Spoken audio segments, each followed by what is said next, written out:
स्वागत है आपका सच्चे दिल से। हजारों सालों से दुनिया भर में पेड़ों का दौरा किया जाता रहा है, उनकी पूजा की जाती है और उनका जश्न मनाया जाता रहा है। जबकि हम अक्सर पेड़ों के लाभों के बारे में बात करते हैं, ऐसे कई अन्य गुण हैं जो लोगों को उनसे जुड़ने के लिए आकर्षित करते हैं, जिसमें उनकी सुंदरता, दीर्घायु, औषधीय गुण की वैधता, पैतृक संबंध और बहुत कुछ शामिल है। ये वे गुण हैं जिन्होंने सदियों से कविता, कहानी और कला को प्रेरित किया है। तो ये जानते हैं इस वीडियो के माध्यम से पूरी इन्फॉर्मेशन। बस वीडियो में लास्ट तक बने रहिए और चैनल को सब्सक्राइब कर दीजिए।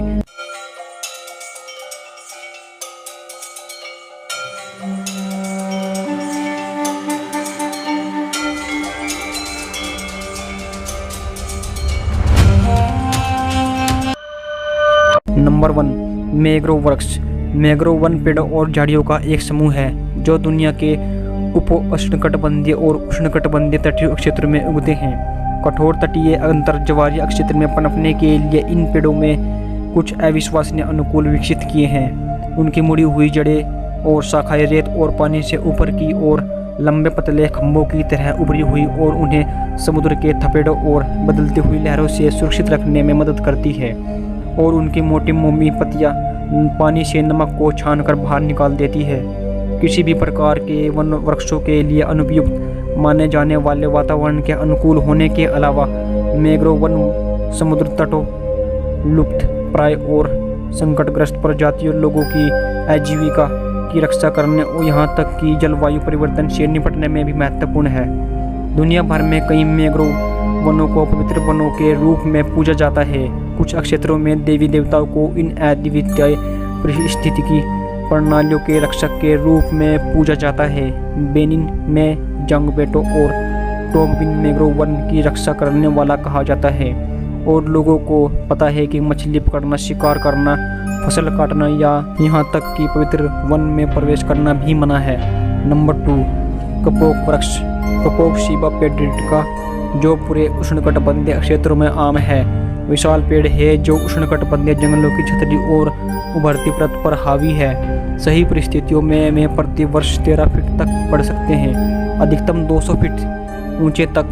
रेशमी कपास के पेड़ को इसलिए कहा जाता है क्योंकि वे हल्के रेशेदार रेशों से भरी फलियां पैदा करते हैं। कपोक नई दुनिया और अफ्रीका के मूल निवासी है, लेकिन एशिया में उगाए जाते हैं। उनके रेशों का इस्तेमाल लाइफ जैकेट, स्लीपिंग बैग तक ये गद्दे और बहुत कुछ भरने के लिए किया जाता है। पेड़ के अन्य हिस्से लकड़ी के काम के लिए हल्की छिद्रपूर्ण लकड़ी, साबुन बनाने के लिए बीज का तेल और प्राकृतिक दवाइयाँ प्रदान करते हैं। कपोक अपने उभरे हुए तने के लिए भी जाने जाते हैं जो लगभग क्षैतिज मुकुट से मिलता है। कुछ किस्मों से बड़े कांटे होते हैं जो शिकारियों से अतिरिक्त सुरक्षा प्रदान करते हैं। प्राचीन मानव सभ्यता के लोग मानते थे कि कपोक वृक्ष पृथ्वी के केंद्र में स्थित है। आज यहाँ एक महत्वपूर्ण प्रजाति है और पुएर्टो रिको और ग्वाटेमाला दोनों का राष्ट्रीय वृक्ष है। नंबर 3, सेडोना एरिजोना में जूनिपर के पेड़। सेडोना एरिजोना हर साल लाखों पर्यटकों और आकर्षित करता है जो ऊर्जा भंवर के रूप में उठाने की उम्मीद करते हैं। कई लोग कहते हैं कि वे रिचार्ज और प्रेरित महसूस करते हैं। विश्वासियों के लिए एक अस्थि संकेत है कि आप भंवर के पास हैं। जूनिपर पेड़ में का मुड़ना। आप भंवर के पास हैं, जूनिपर पेड़ का मुड़ना। वे इस तरह क्यों मुड़ते हैं? वैज्ञानिकों का कहना है कि ये पर्यावरण की प्राकृतिक विशेषताओं के कारण जो हवा के प्रभाव को बढ़ाता है, लेकिन कई स्थानीय लोगों और पर्यटकों का मानना है कि यह रहस्यमय ऊर्जा के घूमने के कारण होता है। चाहे आप जो भी मानते हो, अधिकांश लोग इस बात से सहमत होंगे कि सेडोना का परिदृश्य स्वाभाविक रूप से विश्राम और चिंतन को प्रोत्साहित करता है और इससे मुड़े हुए जूनिपर वृक्ष कई पर्यटकों के लिए आकर्षण का केंद्र होते हैं। याओपाई अपेचे राष्ट्र इस क्षेत्र को अपना घर कहते हैं और हर साल बाइटन घाटी में बसंत ऋतु में एक समारोह आयोजित करते हैं। घाटी का आध्यात्मिक महत्व बहुत अधिक है और माना जाता है कि यहीं पर महान आत्मा माता ने मानव जाति को जन्म दिया था। Number 4, angel oak tree.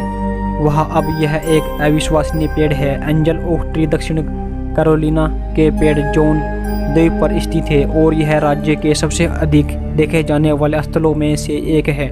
ऐसा कहा जाता है कि 500 साल से अधिक पुराना दक्षिणी लाइव ओक मिसिसिपी के पूर्व में सबसे पुरानी जीवित चीज़ों में से एक हो सकता है।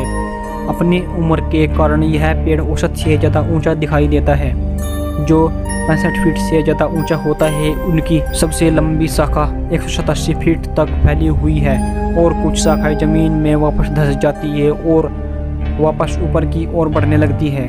कई स्थान लोगों द्वारा दैट ट्री के नाम से जाने वाला यह ओक का पेड़ समुदाय के सदस्यों और अंगोतकों के लिए बहुत सम्मान की बात है।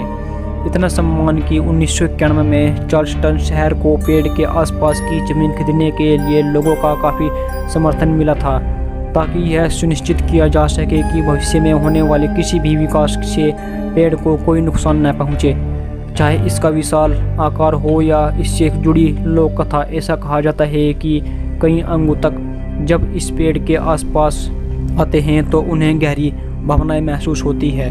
क्या आपको भी नहीं होती?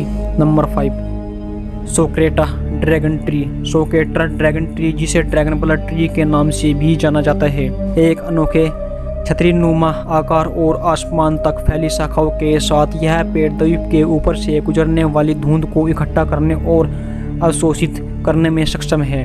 अक्षित वर्षा कैप्चर नामक एक प्रक्रिया में पेड़ हवा से एकत्रित नमी को मिट्टी में पहुंचाता है। भारतीय महासागर के गैलापागोस का हिस्सा बनाने वाले एक द्वीप पर एक अद्वितीय और महत्वपूर्ण जल विज्ञान भूमिका निभाने के अलावा पेड़ को काटने पर गहरे लाल रंग का खून निकलता है।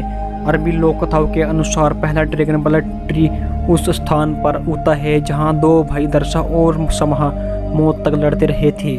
एक अन्य किंवदंती के अनुसार इसे एक घायल ड्रैगन के खून से बनाया गया था जो एक हाथी से लड़ रहा था। रोल की कटाई सैकड़ों वर्षों की जा रही है और इसे पेंट, मिट्टी के बर्तनों, मेकअप और तेल। रोल की कटाई सैकड़ों वर्षों से की जा रही है और इसे पेंट, मिट्टी के बर्तनों, मेकअप और नेल पॉलिश के लिए बारीक पाउडर में पीसकर इस्तेमाल किया जाता है और इसे औषधीय मलहम और अमृत घटक के रूप में भी इस्तेमाल किया जाता है। केवल अनुभवी कटाई करने वालों को ही पेड़ से साल निकालने की अनुमति है, क्योंकि अगर गलत तरीके से किया जाए तो यह पेड़ को खतरे में डाल सकता है। नंबर 6, इंद्रधनुषी नीलगिरी का पेड़। वहाँ बस उन रंगों को देखो। रेनबो यूकेलिप्टस के पेड़ को अक्सर कला का जीवंत काम कहा जाता है, क्योंकि यह कई तरह के रंग दिखा सकता है। गर्मियों के दौरान पेड़ का नारंगी रंग का तना छिल जाता है और उसके नीचे एक अनोखी बहुरंगी छाल दिखाई देती है, जिसमें हल्के हरे, लाल, नारंगी, भूरे और बैंगनी की धारियाँ शामिल हो सकती है। यह पेड़ नमी युक्त उष्णकटिबंधीय जंगलों को तरजीह देता है जहाँ अधिक वर्षा होती है। यह पेड़ न्यू गिनी, इंडोनेशिया और फिलीपींस, इसे हवाई और अमेरिका के अन्य भागों में सड़क और छायादार पेड़ के रूप में भी लगाया जाता है। उत्तरी गोलार्ध का एकमात्र देशी यूकेलिप्टस पेड़ यह अपने मूल निवास स्थान में 250 फीट तक बढ़ सकता है।